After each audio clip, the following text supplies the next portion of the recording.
Agora você pode fazer parte do clube de membros do Spurgeon TV. Esses são e-books já disponibilizados para os membros do canal. Todos os dias, novos e-books são adicionados junto com outros benefícios que só os membros têm. Sendo um membro, você passa a ajudar no crescimento desse ministério, tanto na quantidade do que podemos publicar, como na qualidade do material. Nosso propósito é, juntos, atingirmos o maior número de pessoas com solo escritura. Seja um membro do Spurgeon TV. E para que não me exaltasse pela excelência das revelações, foi-me dado um espinho na carne, a saber, um mensageiro de Satanás para me esbofetear, a fim de não me exaltar, acerca do qual 3 vezes orei ao Senhor para que se desviasse de mim. E disse-me: a minha graça te basta, porque o meu poder se aperfeiçoa na fraqueza. De boa vontade, pois, me gloriarei nas minhas fraquezas, para que em mim habite o poder de Cristo.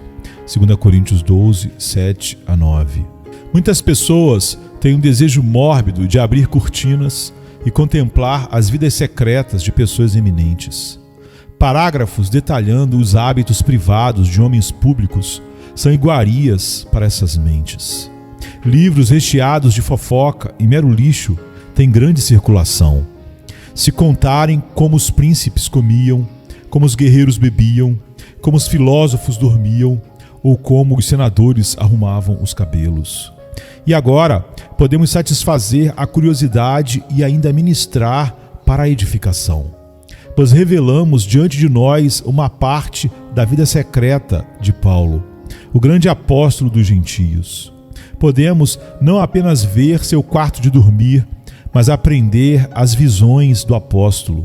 Podemos não apenas ver suas enfermidades particulares, mas aprender a causa delas. Não sejamos, entretanto, motivados por um motivo tão baixo quanto a mera curiosidade, enquanto contemplamos o segredo aberto.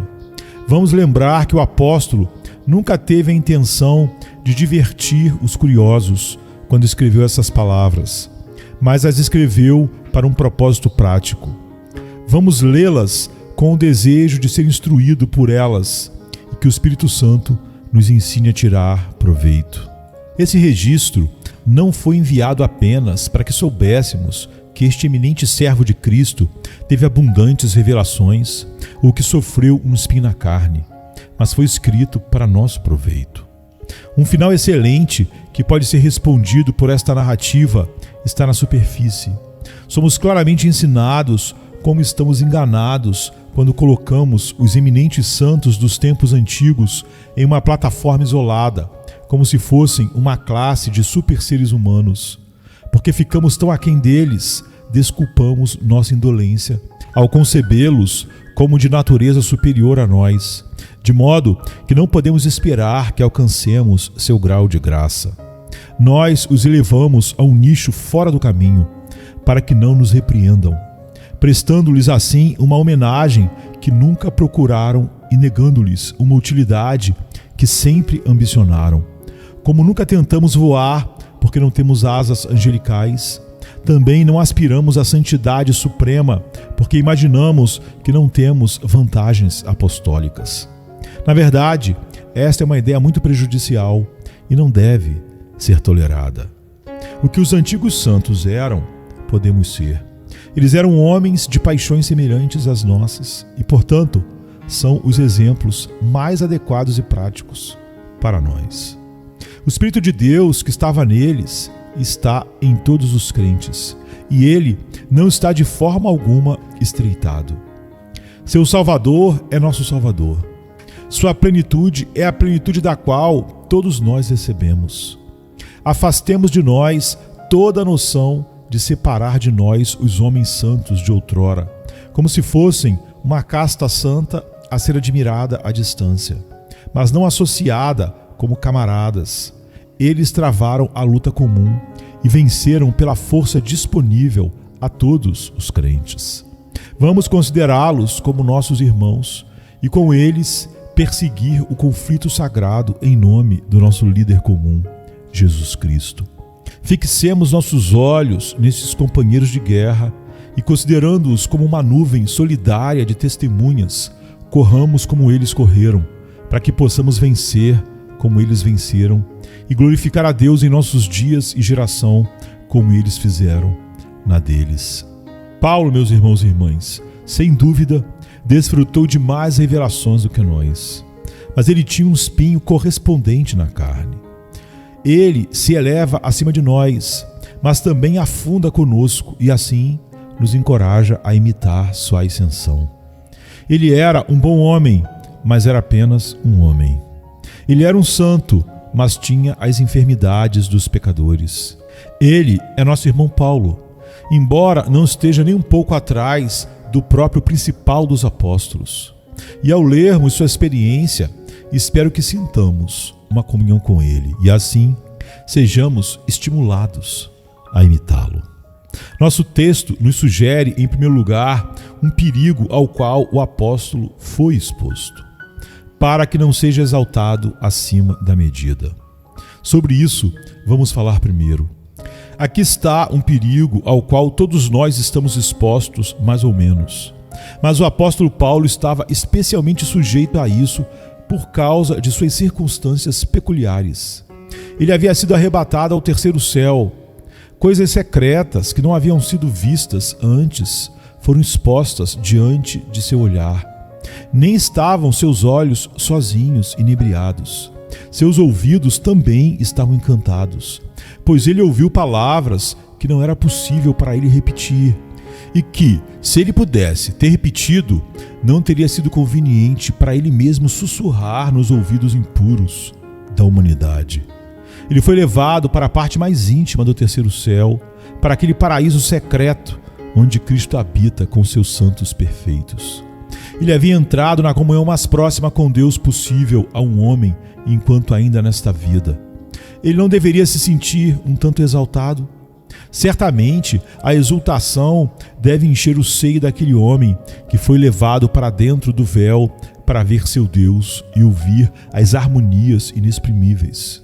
Era natural que ele fosse exaltado, e não era incomum que corresse o risco de ser exaltado acima da medida. A exaltação devota degenera muito rapidamente em exaltação própria. Quando Deus nos levanta, há apenas um passo adiante, ou seja, elevar a nós mesmos. E então caímos em um sério prejuízo, de fato. Eu me pergunto, quantos de nós aguentariam receber revelações como Paulo? Ó Deus, Tu podes muito bem, em sua bondade, nos poupar de tais favores perigosos. Não temos cabeça nem coração para sustentar tão vasta carga de bênçãos. Nossa plantinha não precisa de um rio para regar sua raiz. Basta o orvalho suave. A enchente pode levá-la embora.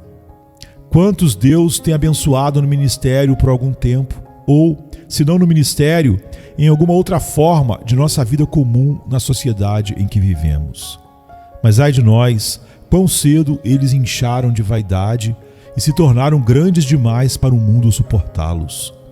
Estufados de vaidade, a honra colocada sobre eles transformou seus cérebros, e eles se desviaram para a estultícia grosseira, a vaidade absoluta ou o pecado profanador. Muitos galhos, mas pouca raiz, derrubou a árvore. As asas sem peso fizeram do pássaro o esporte do furacão. Até mesmo o barco de Paulo, quando desfrutou de um vento tão poderoso da revelação divina, estava quase virando e teria sido totalmente destruído se não fosse pelo lançamento do Senhor no lastro sagrado, do qual teremos que falar em breve, quando consideramos a tristeza preventiva que salvou Paulo de ser exaltado acima da medida. Agora, observe, se Paulo estava em perigo, não podemos esperar estar livres dele, pois ele era eminentemente um homem santo, eminentemente um homem humilde, eminentemente um homem sábio, eminentemente um homem experiente. Embora especialmente favorecido, ele era alguém para quem os maiores privilégios não eram novidades a ponto de intoxicá-lo de vaidade. Ele havia desfrutado de honras terrenas. Ele já fora um rabino muito estimado entre os seus compatriotas, e isso não o enaltecia de orgulho. Ele contou todas as suas honras, mas as considerou lixo e perda por causa de Cristo. Posteriormente, ele se tornou um amado apóstolo de Jesus. E a narrativa de suas obras e sofrimentos, que você viu no capítulo anterior, é longa demais para que possamos dar-lhe um resumo, mas ele não parece ter sido exaltado assim. Ele realizou 1000 maravilhas de heroísmo e as deixou todas para trás, avançando como se nada tivesse feito, ao ponto de dizer, deixando as coisas que ficaram para trás. Depois de ter feito tudo, ele se considerou menos do que o menor de todos os santos e o principal dos pecadores. Ele era um homem não infantil e vaidoso, mas um homem de grande mente, profunda compreensão e profundo conhecimento. Ele não se deixou levar pela aprovação ou se inflou de autoestima. Se ele sabia muito, também sabia que sabia apenas em parte.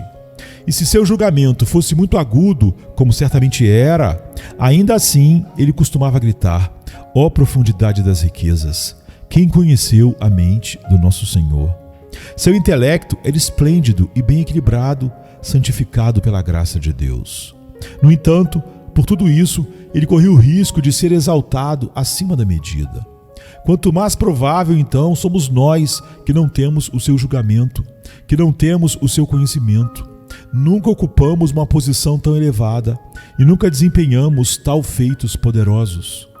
Se um pilar tão grande treme, que perigo envolve os pobres juncos sacudidos pelo vento? Observe que, no caso de Paulo, o favor que ameaçava intoxicá-lo de orgulho era aquele que não operava de maneira grosseira comum em que as tentações de vaidade geralmente assaltam a humanidade. A maioria dos homens que são exaltados acima da medida se ensoberbece com a aprovação de seus semelhantes.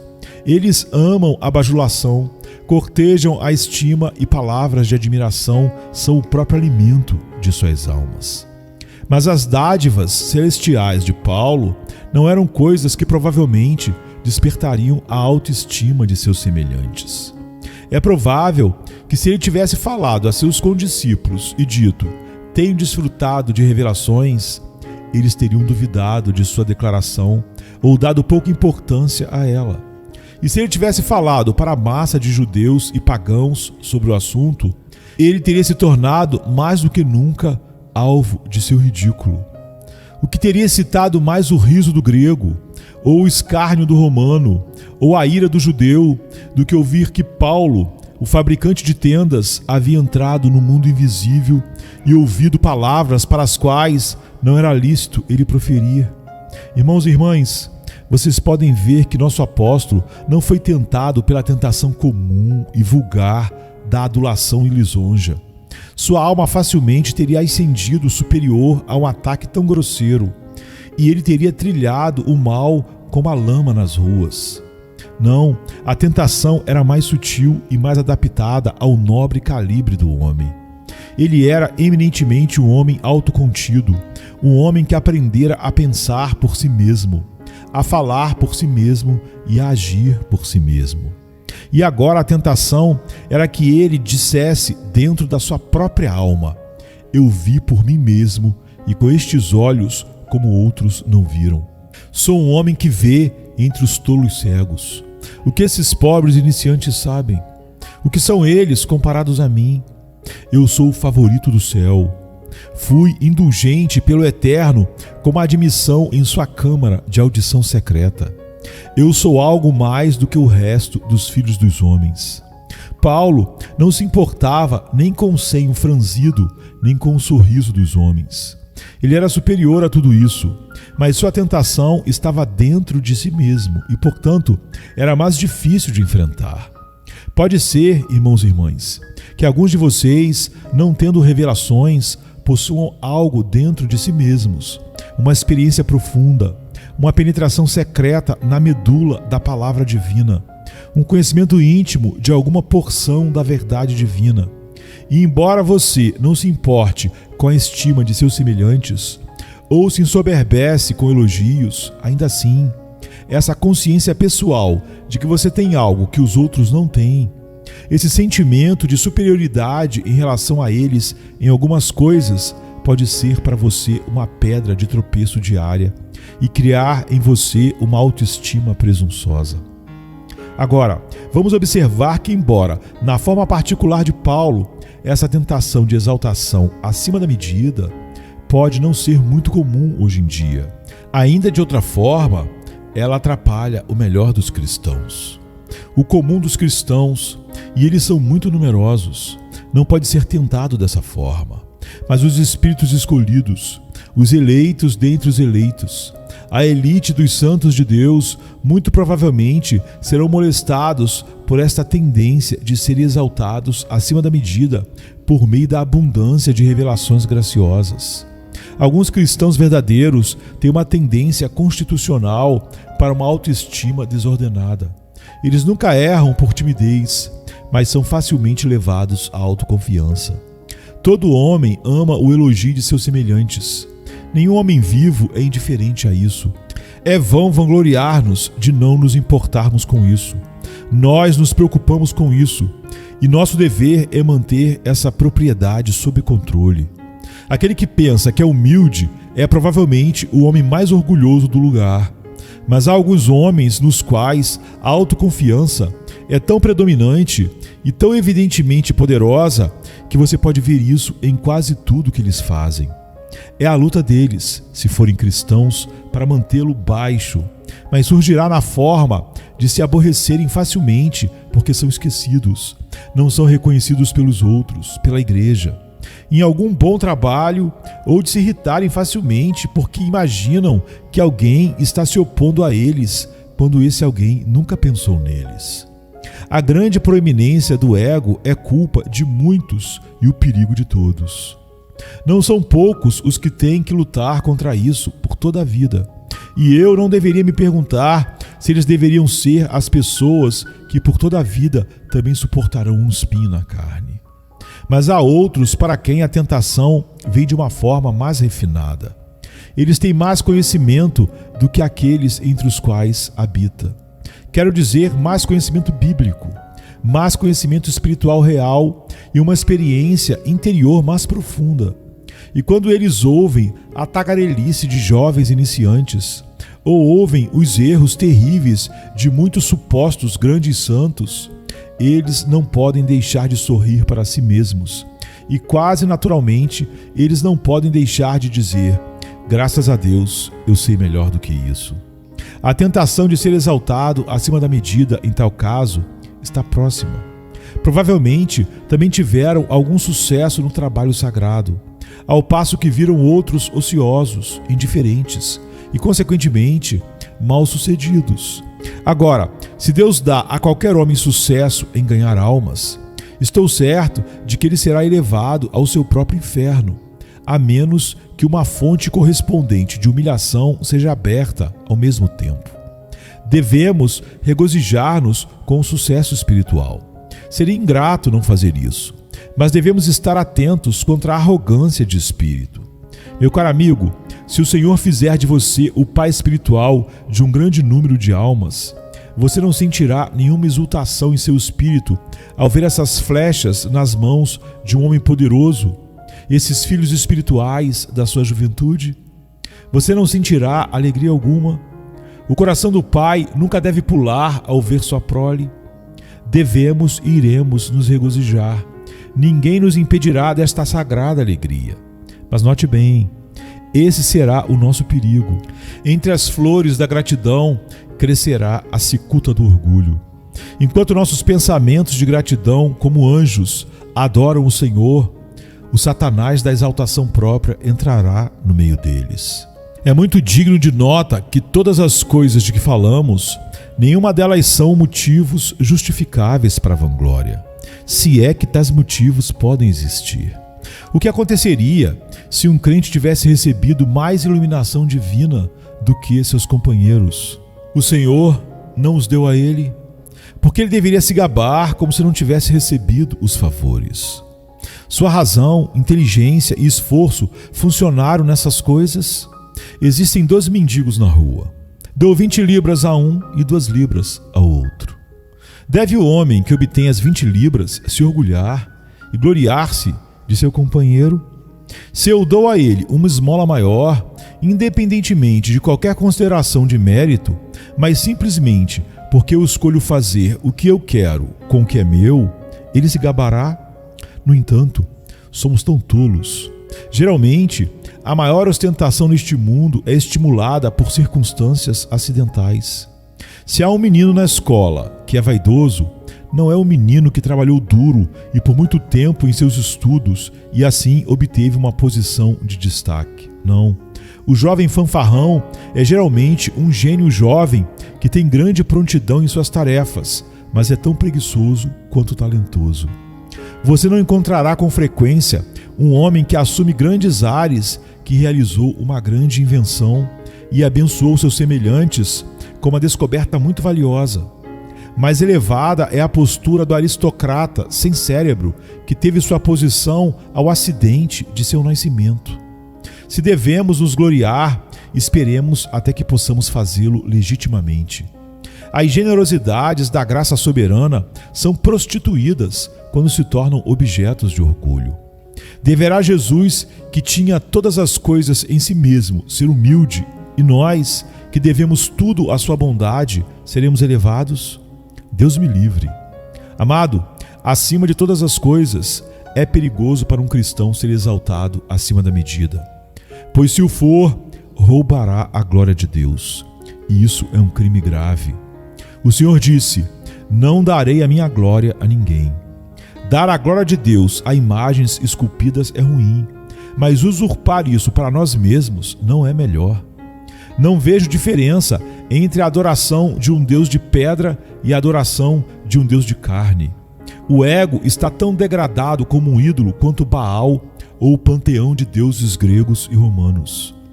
Deus não honrará aquele homem que retém honra para si mesmo. Os mansos ele exaltará, os orgulhosos ele humilhará. A exaltação própria é igualmente má para a igreja com a qual o homem se associa. E quanto mais proeminente ele for, mais pestilento é o seu pecado. Suponha que Paulo tenha sido exaltado. Ele teria sido de pouca utilidade para a igreja gentia depois. Ele teria buscado a si mesmo e não as coisas de Cristo. E muito em breve, Paulo teria se tornado um objeto de partidos e o líder de uma seita. O grito de "Eu sou de Paulo" teria sido uma doce música para ele. E ele teria de todas as maneiras encorajado aqueles que o adotaram. E um cisma teria sido o resultado. Se ele tivesse sido exaltado acima da medida, ele poderia ter se tornado um rival em vez de um servo de Jesus. Ele poderia ter desdenhado o seu cargo humilde e desejado dominar sobre a herança de Deus. Poderíamos ter acabado ouvindo falar dele como um reverendo nobre e excelente de Deus, em vez de um servo de Jesus Cristo e sua igreja. Teria sido ruim para os pecadores ímpios também, pois um Paulo orgulhoso nunca teria ido de cidade em cidade para ser perseguido e apanhar por pregar o evangelho.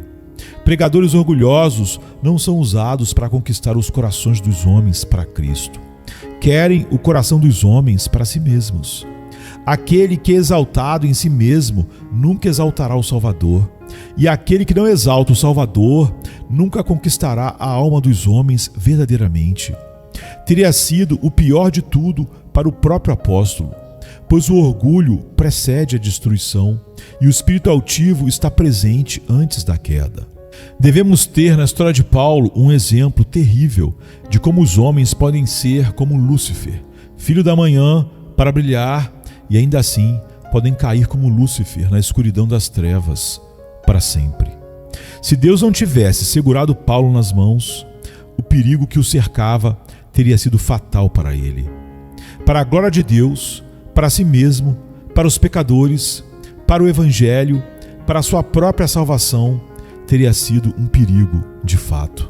Abençoado espinho ele recebeu, e certamente nós precisamos do nosso, se é que Deus tem sua misericórdia sobre nós. Venha se cansado estás,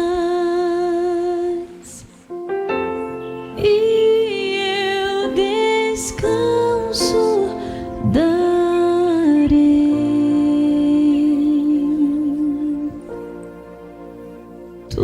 descansarás.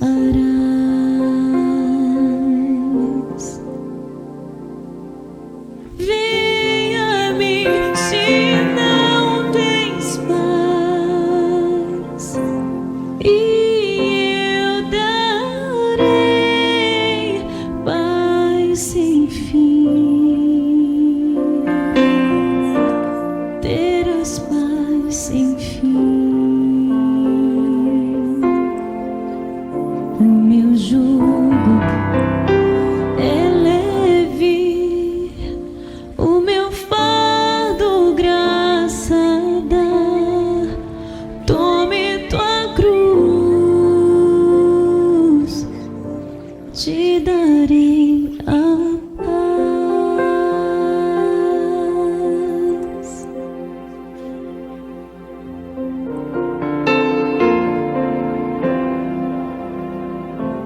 Venha o aflito e lhe darei paz, minha paz darei.